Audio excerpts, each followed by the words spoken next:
Hello again.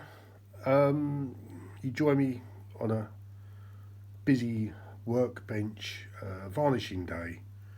A day off from the painting today. Um, I'm doing more of the Pony Wars commission for Mark.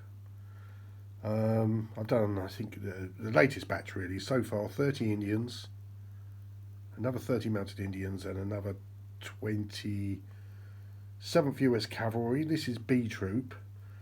Um, there's still a long way to go on this, and Mark actually just took delivery of 240 mounted Indians, 100 Indians on foot, and the first troop of US Cavalry, which I think was H Troop. There's still a hell of a long way to go yet. I'm really enjoying this. I'm really enjoying this.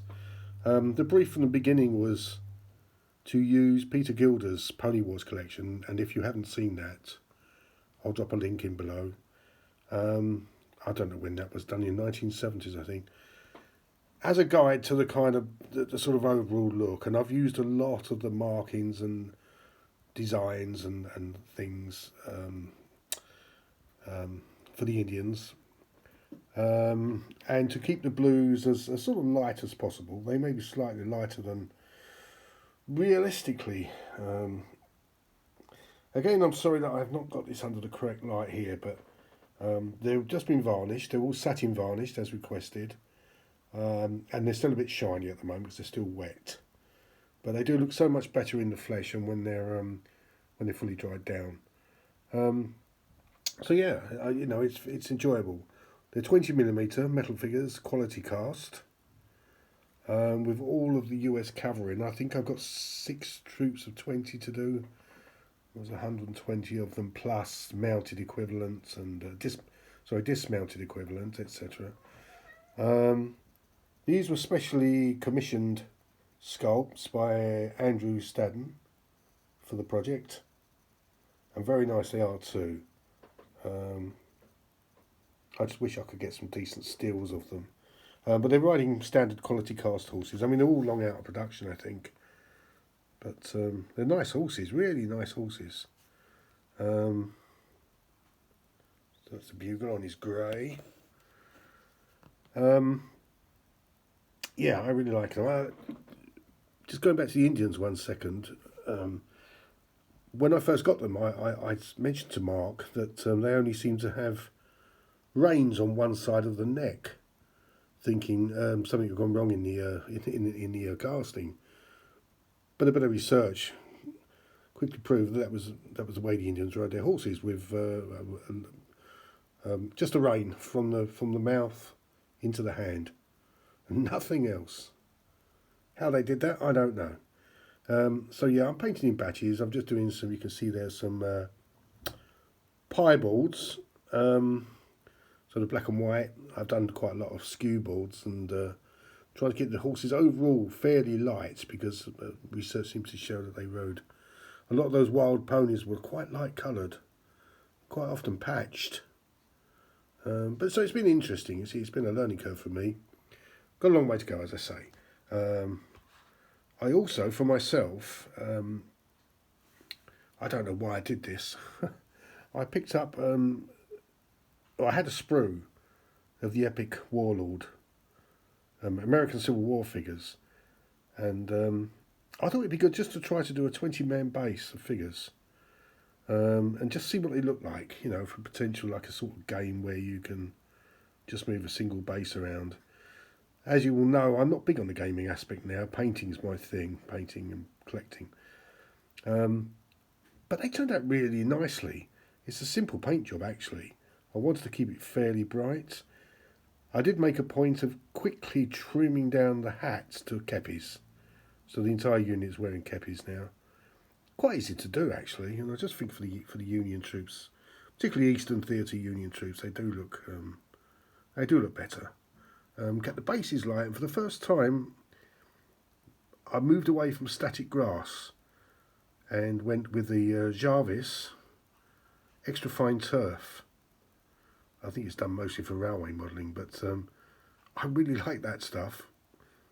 I got fed up with the static grass going everywhere, and this stuff applied with a bit of white glue just sticks down and dries so well. It's more robust. But there we are. I'm going to be doing more of those. That I put it on a wider base so I could get my brush between them. I always feel with these American Civil War that they are the best of the Epic range. They do have a great period fill. All the muskets are at right shoulder, which is correct for the US armies. And quite often, it's quite often on figure range they get that wrong for some reason. But yeah, they have a real sense of movement, which I like. They're hunched together, shoulder to shoulder. They're leaning forward. Wonderful little figures. So I'm going to play around with some more of these. I'm not painting any more of these on commission. I still do English Civil War, Pike and Shot, Epic. But I'm just going to do some more of these just for myself because they're such fun to do. So that's it. So we'll be doing more of those. Yeah, so this week ahead I've got another batch of 30 Indians to do. It's quite nice now. I'm supplementing my state pension now with painting. I have enough work for months and months ahead. So I've slowed down a bit. I've had to knock a couple of things out actually. I had to speak to the guy who commissioned the Napoleonics because I'm just struggling with them so much. The 18mm AB Napoleonics. We had a chat and very kindly agreed to take them back. So I won't be charging him obviously for the 36 figures I've painted. But for some reason I just could not get it. And that's the first time that's ever happened to me in commission painting. But there we go, you know, I'll carry on doing these. I've got Pike and Shot Ace. I've got lots and lots of 20mm stuff for old John Cunningham, prolific collector. Mad old John as he signs himself now. A huge box of figures turned up a couple of weeks back. It never stops with old John. I don't know, I've been painting for John for about 10 years and box after box after box. And I just have total freedom to do as and when, and I suppose I'm lucky.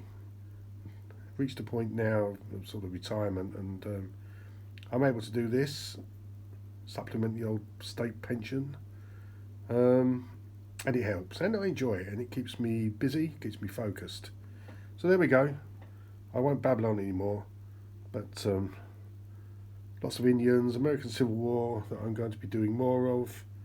And yeah, next time, I don't know, we'll have some more Indians and maybe more epics on show.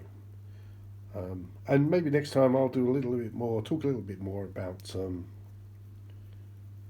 technique and methods. But I'll just leave you with the Indians, which always remind me, because I'm of the generation of the Carry On films. And Carry On Cowboy, when Charles Hawtrey, he played the character called Chief Big Heap, and he loved his firewater, which rather mirrored real life for the actor. But there was a wonderful line from the film where they're in the camp and he's smoking the pipe of peace, and the guy says, you never know where you are with these Indians. One day it's peace on, the next day it's peace off. I don't know why that's always stuck with me. Crazy, isn't it? But yeah, there we go. Okay, Pony Wars, 20mm. I'll see you again soon. Thanks to anybody who watches this channel, because I know I waffle a bit, but it's just my enthusiasm for model soldiers and painting them that keeps me going here. So cheers then, thanks a lot. Bye.